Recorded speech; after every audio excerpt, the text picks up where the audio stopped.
je vais en effet illustrer un petit peu le propos par la présentation de notre projet dans Ma vie pour maintenir les marais vivants face au changement climatique. Donc projet porté par l'unité expérimentale de Saint-Laurent-de-Laprée et copiloté par Anne Farouja et moi-même. Voilà, donc quelques éléments de contexte un petit peu pour vous montrer un petit peu d'où on part, enfin, d'où part le projet.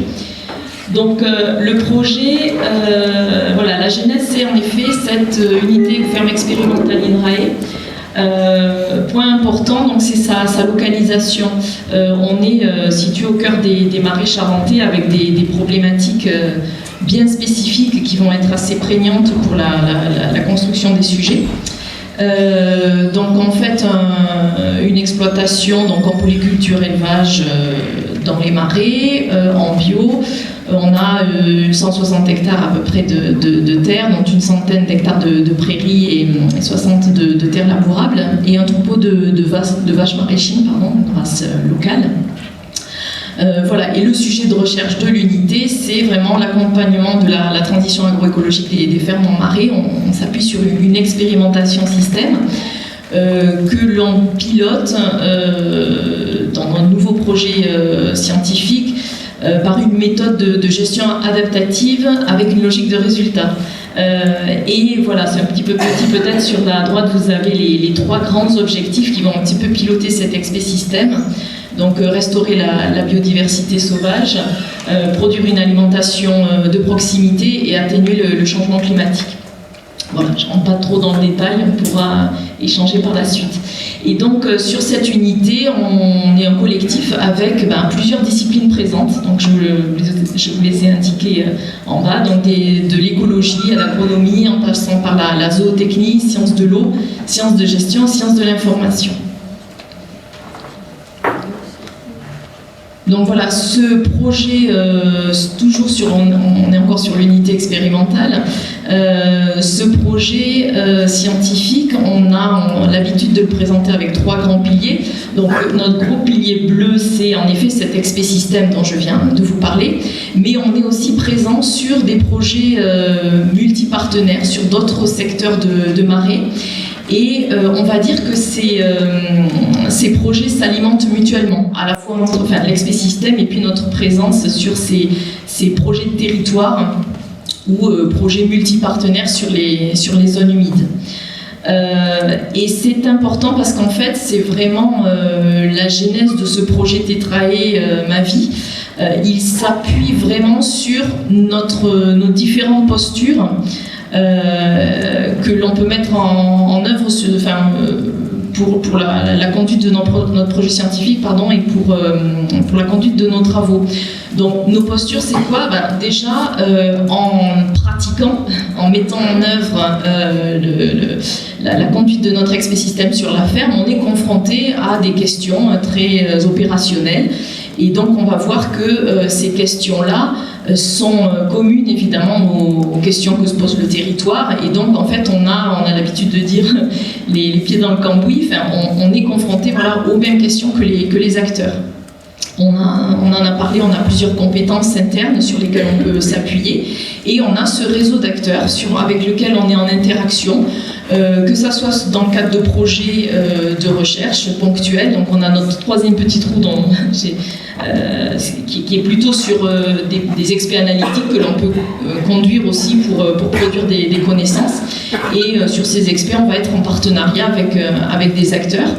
Donc un partenariat par la recherche, mais aussi tout simplement pour la conduite de l'exploitation.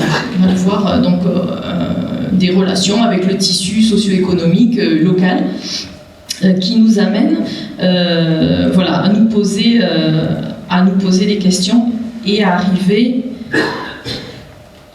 à cette construction de projet Tétrae. Donc en fait, on part de ces différentes postures, de cette histoire en fait, de notre positionnement. Et l'enjeu sur ce projet Tétrae, c'est quand même de changer un petit peu d'échelle et de changer de posture et d'ouvrir plus sur la co-construction avec l'écosystème local. Donc voilà, là, bon, c'est un petit peu un teaser des différents volets, des différentes communications qu'on a proposées, que vous pourrez retrouver dans les différentes sessions sur ces 3 jours. Mais voilà, on a par exemple donc, sur notre premier volet de recherche, qui est un volet plus biotechnique. Donc on part vraiment des questions que l'on travaille sur l'interaction entre gestion de l'eau, biodiversité, carbone. Ça c'est la nouveauté un petit peu que l'on souhaite étudier en partenariat avec l'Université de La Rochelle. Donc voilà, l'idée c'est d'aller vers cette compréhension de mécanismes, et pour ce faire, on va s'appuyer sur un réseau de sites expérimentaux, c'est-à-dire qu'on sort de notre unité. On a identifié donc un réseau, donc ça fait l'objet d'un travail là, sur cette année 2023 d'identification des sites potentiels avec les partenaires gestionnaires de marée, sur lesquels on va pouvoir conduire des suivis, enfin même mettre en place des protocoles de suivi de paramètres environnementaux, de métriques de la biodiversité. Et on va produire de la connaissance ensemble en multipliant les protocoles sur les différents réseaux. Voilà, donc de l'expérimentation, de l'analyse également de la donnée existante fournie par les acteurs. Donc on a une bibliographie assez abondante en littérature grise, donc un enjeu important aussi sur ce volet-là. Donc du suivi de l'expérimentation, voilà, avec un projet de thèse qui vient un petit peu sur ce volet carbone qui est beaucoup moins documenté. Sur le volet 2, on part plutôt du réseau d'acteurs avec lequel on est en interaction. Et l'idée là, on est plus sur les sciences de gestion. Donc c'est d'explorer un petit peu comment se construisent ces projets locaux. Voilà, je ne veux pas trop en dire plus parce qu'il y a une session qui est vraiment là-dessus. Mais voilà, la gestion de l'eau en marée, elle est collective. Donc qui dit gestion collective dit interaction de nombreux acteurs sur ces thématiques-là. Et l'idée, c'est un petit peu d'avoir à la fois une position réflexive, de regarder comment se sont construites ces dynamiques de territoire autour de la gestion de l'eau, et puis aussi de mettre en pratique une démarche de co-conception avec les acteurs. Donc j'ai parlé d'une méthode de gestion adaptative que l'on met en pratique sur notre unité expérimentale. Là, l'idée, c'est de voir si ça peut fonctionner à une autre échelle avec les acteurs.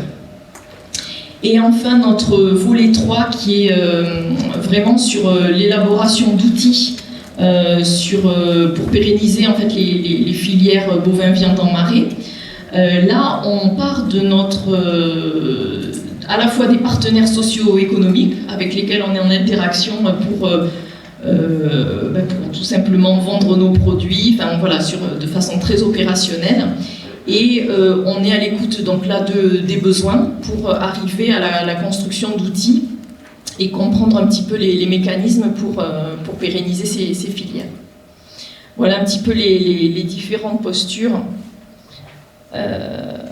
sur ce projet Ma Vie. Donc voilà, j'ai pas mis l'ensemble des partenaires, mais vous avez un magnifique poster derrière. Vous avez tous les noms. Donc ce projet, en fait, il est construit, il embarque 9 équipes de recherche et 13 partenaires acteurs.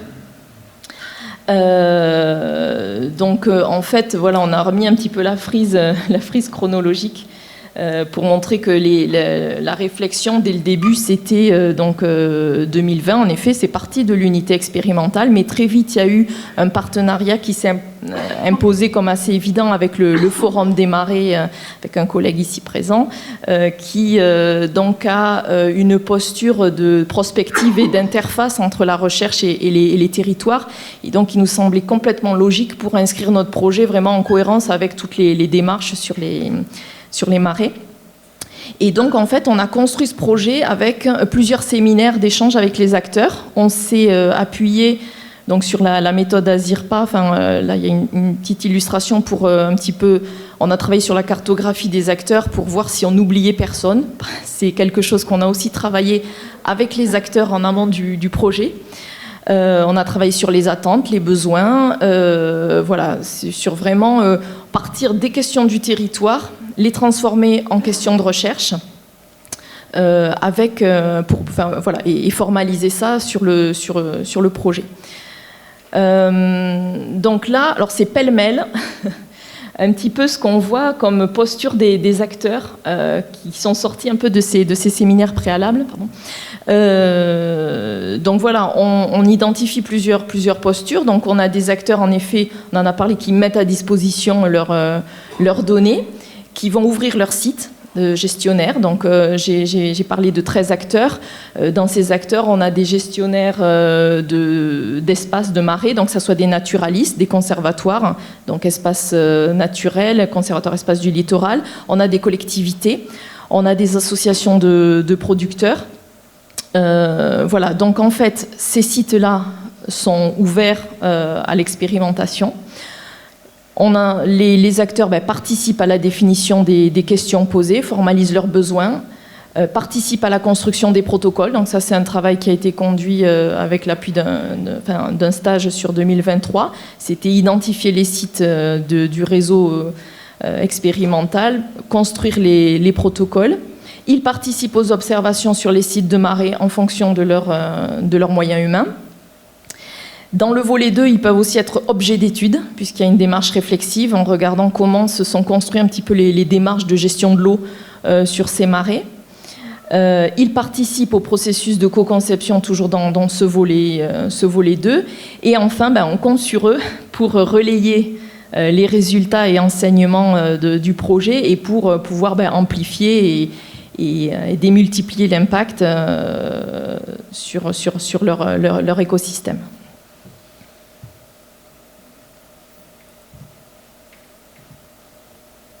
Ça, c'est une petite récréation. Donc, c'est un petit peu pour illustrer ces ateliers de co-conception que l'on a pu conduire. Donc, voilà, avec des outils pour faire vraiment ressortir de la matière, l'expression des besoins, essayer de se mettre d'accord sur des grandes tendances, des grands scénarios.